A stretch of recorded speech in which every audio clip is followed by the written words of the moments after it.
What if the woman you once trusted with everything, your money, your kids, your future, suddenly turned into your opponent in court? Divorce isn't just about signing papers. For men, it can feel like stepping onto a battlefield where the rules are stacked against you. The question is, are you walking in prepared or are you walking in blind? Because the truth is, once this process starts, every mistake you make can cost you money, time with your kids, and even your peace of mind. That's why today I'm breaking down 11 critical steps every man should take before filing, or before she files first. Miss one of these steps, and you could pay for it for years. But if you stick with me, you'll know exactly how to protect yourself, your finances, and your future. And if you're a man facing divorce, don't walk into this blind. Hit that subscribe button right now, because this channel is your playbook for surviving and winning when everything's on the line. The very first move you need to make is simple, but it's the one most men ignore until it's too late.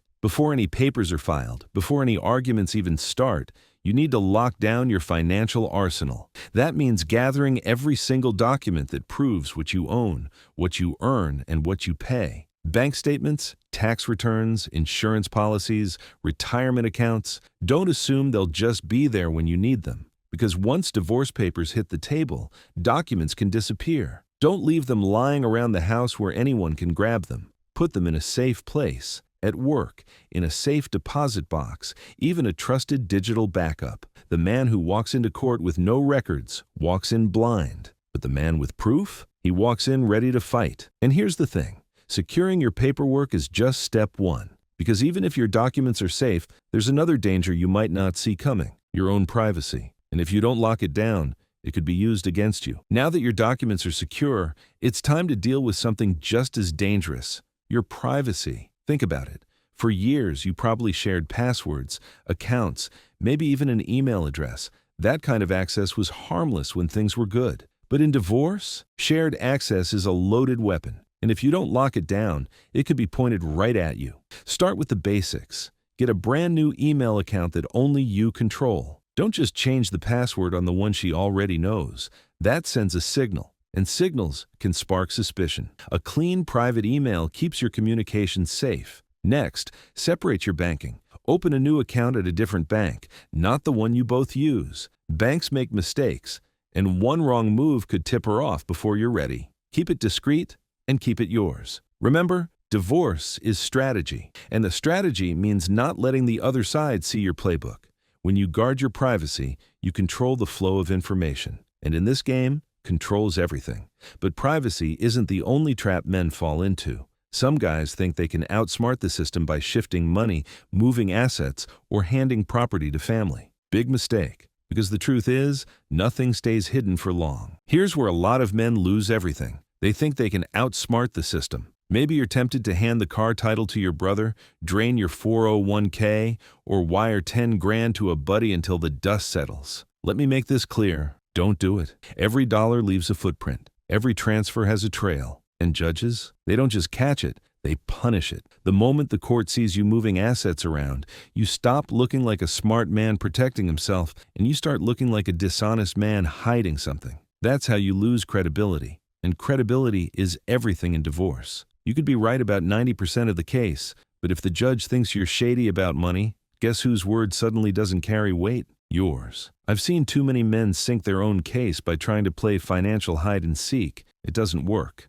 And worse, it backfires. Because once you get caught, the court assumes you've got more to hide. So instead of wasting energy on cover-ups, focus on strategy. Know what you own, be upfront about it, and let the law work in your favor. That's how you keep the upper hand. But money isn't just about what you have today. The bigger question is this: how are you going to survive tomorrow? Because once you split, two incomes become one. And if you haven't prepared for that reality, you're already behind. Here's the cold truth most men don't see coming. Once the papers are filed, life gets expensive fast. You're no longer splitting bills under one roof. Two incomes become one. One household becomes two. And if you've got kids, the costs don't just double, they multiply. That's why you need to sit down and build a post-divorce budget before you even think about filing. Don't guess. Don't hope it works out. Do the math. How much will rent or a mortgage cost you alone? What about utilities, car payments, food, health insurance, childcare? Add it all up. And don't just focus on what you spend. Write down what you earn.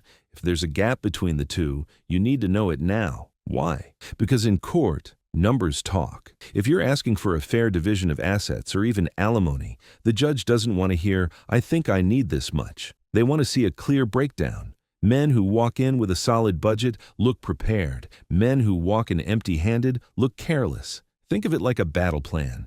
You wouldn't go to war without knowing how much ammo you've got. Divorce is the same. You need to know what it's going to take to survive on your own. And listen, if you're serious about protecting your money, your time with your kids, and your future, make sure you subscribe right now. This channel is built to give men like you the strategies and insider tips that most guys only learn after it's too late. Here's one of the dirtiest tricks men pull on themselves: piling on debt right before or during a divorce. Maybe you're angry, maybe you're trying to stick it to her, maybe you think, if I max this out now, she'll get stuck with half. Wrong. Judges aren't stupid.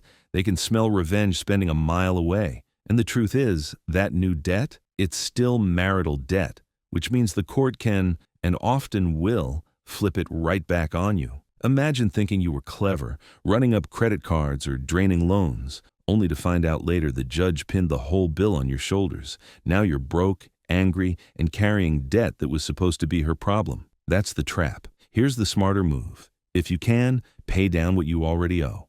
Keep your spending clean. The less chaos you create, the more credibility you carry in court. Judges respect discipline, and discipline starts with showing you're not blowing money out of spite. Think of it this way: every dollar you waste on debt is a dollar you can't use to rebuild your life after divorce. And trust me, you're going to need every one of those dollars. So stay sharp, stay disciplined, and keep your money where it matters. Because while debt can drag you under, there's one thing that can lift you above the storm: your relationship with your kids. And that's where the real battle begins. Listen, money matters, but nothing cuts deeper in a divorce than the fight over your kids. Too many men make the same mistake. They back away. They think, she's going to get primary custody anyway, so why bother? Let me tell you, that's the fastest way to lose everything that really matters. Judges don't just look at what you say you want. They look at what you've actually done. And if you disappear from your kids' lives during the divorce, you've just handed her the strongest argument she could ever use against you,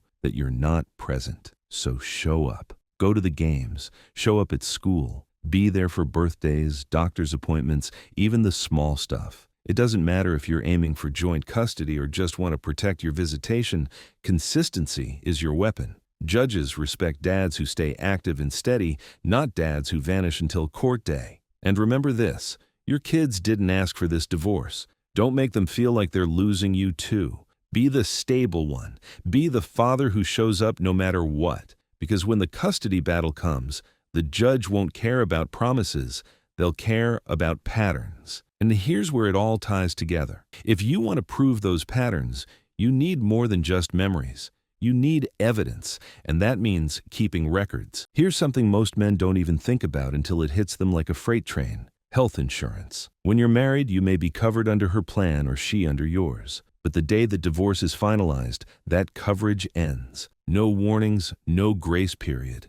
You're out. And scrambling for insurance after the fact? That's a nightmare. Cobra might keep you covered for a while, but it's expensive. Painfully expensive. If you don't start looking at options now, you could end up uninsured at the exact moment you need help the most. Don't wait until you're sitting in front of a judge or a doctor's office to figure this out. Do the research early. Know your options. Because once divorce papers are signed, you're on your own. And the last thing you want is a medical emergency without coverage. And listen, this is why I built this channel: to prepare you for the traps nobody tells men about until it's too late. If you're a man facing divorce, don't go into this blind. Subscribe right now so you never miss the strategies that can save your money, your health, and your future. Because protecting your insurance is just one piece of the puzzle. The next step is about something just as critical: building a record that can win your custody battle or protect your finances in court. And for that, you'll need more than memory. You'll need proof. Here's where men either win big or get blindsided. In divorce, your memory means nothing. Judges don't care about what you think happened. They care about what you can prove. And the only way to prove it is to document everything. Start with your kids. Keep a parenting calendar. Write down every day you spend with them, every pickup, every drop-off, every school event you attend. If you're the dad showing up consistently, that calendar becomes your silent witness. In court, it's not about who tells the better story. It's about who has the stronger evidence. Next, track the money. Keep receipts, records of bills you've paid, expenses you've covered. If you're the one handling responsibilities, you want that on paper. Too many men get crushed because they relied on memory, while their ex walked in with records. Don't make that mistake. And don't stop there. Keep a journal. Document any major issues, conversations, or problems that come up. A year from now, when you're on the witness stand, you won't remember dates or details, but your journal will. And that journal could be the difference between keeping custody, protecting your finances, or losing both. Think of it this way. In divorce, the man with the paper trail wins. The man without it, he's just another story, and stories don't hold up in court. But here's the truth. Documenting today only matters if you're building towards something bigger, your future. Because divorce isn't just about surviving the process. It's about what comes next. Here's something a lot of men forget when they're buried in court dates and legal bills. Divorce doesn't just end a marriage. It starts a new life. And if you don't take control of that life, someone else will. Ask yourself, what's next? If you've been out of the workforce because she was the breadwinner, do you need to pick up new skills, maybe go back to school or get certified? If you've been the provider, maybe it's time to rethink your career path, your investments, your goals. If your support system is across the country, do you move closer to them? Or do you plant new roots where you are? This is where men either stay stuck in bitterness or step into something stronger. I've seen guys walk out of divorce crushed, and I've seen guys walk out sharper, leaner, and more focused than ever. The difference? The ones who plan. Here's the truth. You can't rebuild your marriage, but you can rebuild your future. And if you approach it with the same strategy you've used to protect your finances and your kids, you'll come out ahead. But let me be clear. Planning for your future doesn't mean going it alone. Because no matter how strong you are, walking into that courtroom without the right guide is like walking into battle without armor. Sure, you might know your side of the story, but divorce isn't just about today's fight. It's about the long-term fallout. Money, custody, property, even your retirement. One bad deal today can haunt you for the next decade. Too many men think they can download a template, print out an agreement, and call it done. And at first, it might look fine. But 5 years later, when she refuses to refinance the house or when new expenses for the kids pop up, suddenly you realize you signed away leverage you didn't even know you had. That's the price of going in blind. This isn't about looking weak. It's about being smart. Get guidance, get experienced advice, and don't think you can do it all yourself. Because divorce isn't just paperwork, it's strategy. And the men who win are the ones who understand the game. And listen, that's why this channel exists, to give you the strategies, the traps to avoid, and the steps to protect yourself before it's too late. So if you're serious about coming out of this process stronger, hit that subscribe button right now. Don't just watch one video and hope for the best. Arm yourself with knowledge, because what you don't know can cost you everything. Now, here's the good news. Not every divorce has to be a bloody war. Sometimes the smartest move is the simplest one, and it starts with a conversation. I know, that might sound strange after everything we've covered, but hear me out. If there's even a chance that the divorce could be uncontested, it's worth exploring. Sit down, not in the heat of an argument, but when the air's clear, and ask her directly, what do you want out of this? Then be ready to lay out what you need. You might be surprised. Even if you can't agree on everything, narrowing down the issues means fewer things for a judge to decide. And fewer battles in court mean less money wasted and less stress on your kids. But here's the catch. Never, and I mean never, sign anything without proper advice. You can have the conversation, you can draft ideas, but make sure it's reviewed before you lock yourself into a deal you'll regret later. Sometimes talking first saves you years of fighting. And even if it doesn't solve everything, it shows the court you tried to be reasonable, and that alone can work in your favor. So don't think of this step as weakness. Think of it as strategy. Because in divorce, the man who keeps his cool often walks away with the most. Here's the truth most men don't hear. Divorce doesn't have to destroy you. If you prepare, it can sharpen you. It can strip away the noise and force you to rebuild stronger, smarter, and more focused than ever before. The difference comes down to strategy. So ask yourself right now, are you going to be the man who scrambles when it's too late, or the man who takes these steps today and walks into court ready for whatever comes next? And listen, if this video hit home for you, don't stop here. Hit that subscribe button right now. This channel is built to give men the tools, the strategies, and the insider advice to not just survive divorce, but to come out stronger on the other side. Because the truth is, nobody's handing you a playbook. That's what we're building here, together. So subscribe, drop a comment with the toughest part of your divorce journey, and share this with another man who needs to hear it. You're not alone in this fight, and with the right plan, you can win it.